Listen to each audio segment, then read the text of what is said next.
Thursday Woody Show.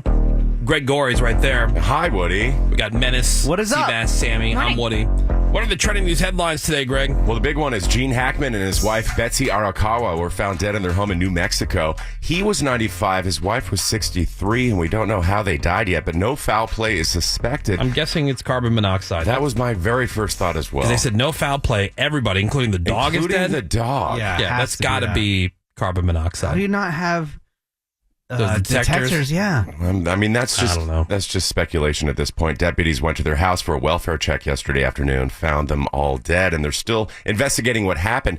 Gene Hackman was obviously in a bunch of movies like Hoosiers and The Firm, but he did win an Oscar for his role in The French Connection. Also won his second Oscar for his role in the Clint Eastwood film Unforgiven. So Gene Hackman, wife, dog, all found dead.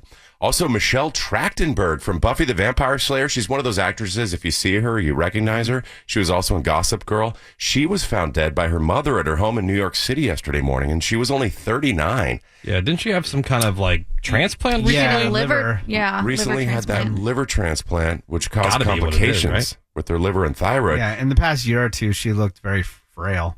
Yeah, no word exactly what caused her to need that procedure. She never revealed any health issues, but people had been commenting on some of her more recent posts that she didn't look well. But Michelle would just call them haters and say she was happy and healthy.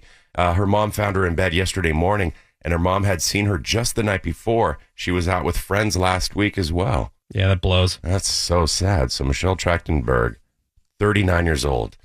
The Trump administration told all federal agencies to start preparing for large-scale layoffs and restructuring. A memo got sent out yesterday, told agencies that they have until March 13th to develop agency reorganization plans. The agencies are being encouraged to consolidate areas that are duplicative and implement technical solutions that automate routine tasks. But there are some exemptions, of course, to this restructuring layoff thing. Positions related to law enforcement, border security, national security, immigration enforcement, and public safety roles. Also, military personnel, all uniformed personnel, exempt, including the Coast Guard, Public Health Service, and commissioned officers in the National Ocean and Atmospheric Association, as well as the Postal Service. So they don't have to worry about it. Well, because the Postal Service is confusing, because, are they federal? They're not federal employees, are they? Sure. They have to be. I thought it was subsidized by the government. What? Hold on. Yeah, there was always some kind of confusion. No, I think the U.S. Postal Service, yeah, that's federal employees. They were all federal employees. Okay, because I remember there being something. I'm like, oh, I thought that was like a government job, but it's not. Somebody told me it's not a government job. Taking somebody's mail is a federal offense. Yeah. Well, that I know. Right. Exactly. We learned that when we were kids, right? Yeah. Is the Postal Service a part of the federal government?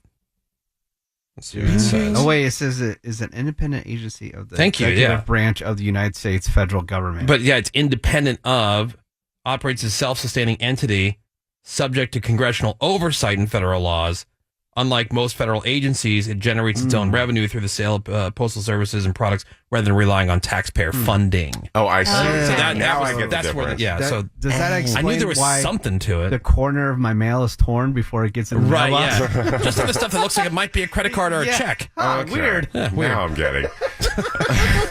Yeah, it must get caught up in the machines. Yeah, that's what it is. Yeah, just that little corner, though. Yeah. I didn't want to talk about it, but Woody insisted that we talk about egg prices. Oh, because, yeah. you're obsessed. Totally. Price is still too high, and it is a problem. So the Trump administration is trying to come up with some solutions. Buy some chickens from somewhere. Well, right now we're in talks with a bunch of countries to import eggs as a short-term solution. But since this is all stemming from an issue from chickens getting sick, part of the long-term solution is implementing deregulation, investments in biosecurity, repopulating chickens, and also investing in vaccines and therapeutic research. Yeah, I saw that they were thinking about importing eggs from Turkey. Oh, Turkey interesting. eggs. Turkey and Turkish eggs. Yeah, turkey Interesting. eggs. Yeah, there was also a video I saw where people are just stocking up again at Costco on the eggs, and then they're selling them online for like $30 for a Costco pack of eggs. No, thank you. You can still go to the store and you can buy them for a lot less. Yeah, $30. It's not like they're not there, They are, But people are- some of them have limits, of course. but people are buying them in these huge quantities still and then selling them online. Yeah. So the top places that have chickens in the world is China, Indonesia, Pakistan, Brazil, then United States. After that, Iran, India, Mexico, Russia. and then I'll take Vietnam. chickens from Mexico. There's other places I'm not interested. I mean, it's close. I don't want their chickens. It's close. It would be easier. Yeah. Amazon announced that they're rolling out a new version of the A word. It's called Alexa Plus. That's coming at you next month in March. Oh. It's supposed to be more like an actual assistant. Yeah, Rich on Tech had a video about this yesterday. He was at their event in New York City where they rolled this out. It looks pretty cool. Yeah, as they say that she can do things like make dinner reservations, book an Uber, text people, get tickets to a sporting event or a concert when they hit Ticketmaster. Says it can also browse the internet, complete tasks for you.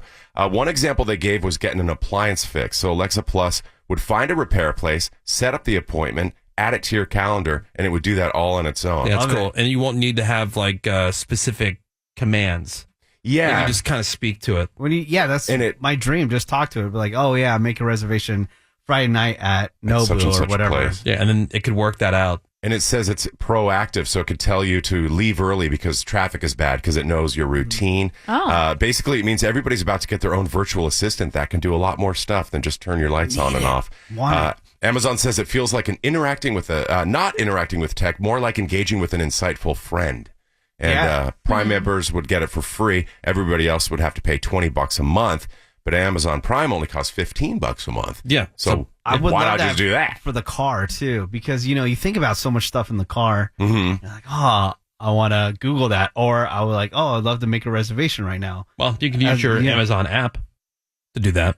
What do you mean? On your phone, like just Not when you're driving, though. What I'm talking about for the Yeah, car. Like I'm just saying, talking to it. But like you can do that through your phone on your Amazon app, like your Alexa app. Oh, You have to have that separate app. It's not the Amazon shopping app. It's where is it on mine? the A word Yeah, app. Yeah. Amazon But Alexa can you app. just talk to it though? Yeah, you can. Like I could do something right now where I can push this button right here, and I could send a command to whatever the devices in my house.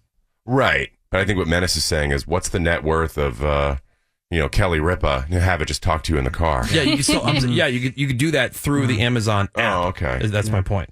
People with newer Echo Show devices will get it first. That's the Amazon smart speaker with the built-in screen. Yeah, it's just this little microphone down here in the corner. Yeah, that's just a small part. Like the bigger part is like making a reservation or I wouldn't the trust more it to do it elaborate the right. thing. Like I'm sure eventually it'll get there, but I wouldn't trust it to I know. do it I'd probably make the reservation, then call the restaurant to confirm. Yeah, exactly right. I'm I just sure, want to make sure you got it. I'm sure like you would put in your the one that I use for reservation, the app that I use is Open Table. So I'm sure you would put your Open Table login into that Alexa Plus and then just talk to it and put it in the calendar. This is a situation where I'm like Greg. Yeah. When I go to make a reservation, I call the place.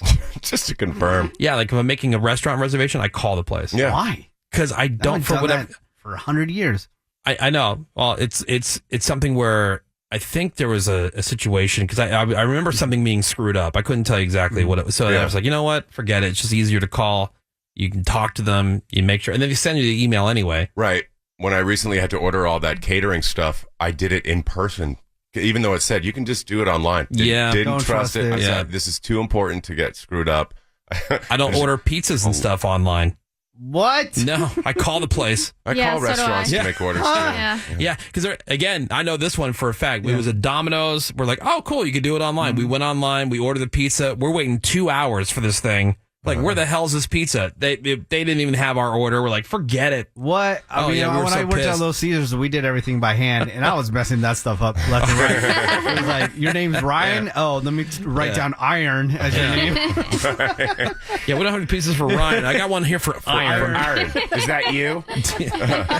And one more Menace thought about you, because back on January 13th, robbers cut an air brake hose on a freight train traveling through a remote section of Arizona, made off with more than 1,900 pairs of unreleased Nikes, including a bunch that haven't even hit the retail market yet. A lot of the stolen shoes were Nigel Sylvester X Air Jordan 4s, which won't be available until March 14th, expected to retail at $225 a pair. Damn. Those suspects were caught thanks to tracking devices inside some of the shoe boxes.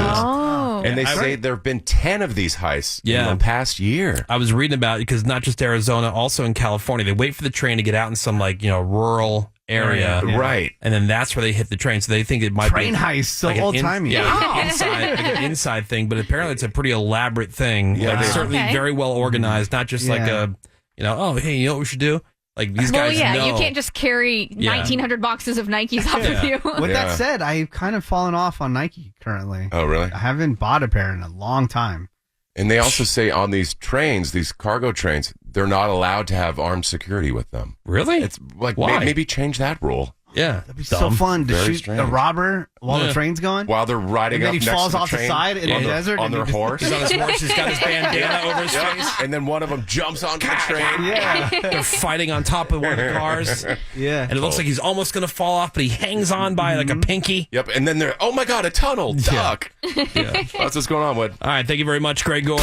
The Woody Show returns in a sec. We'll be right back. Alt 98.7, LA's new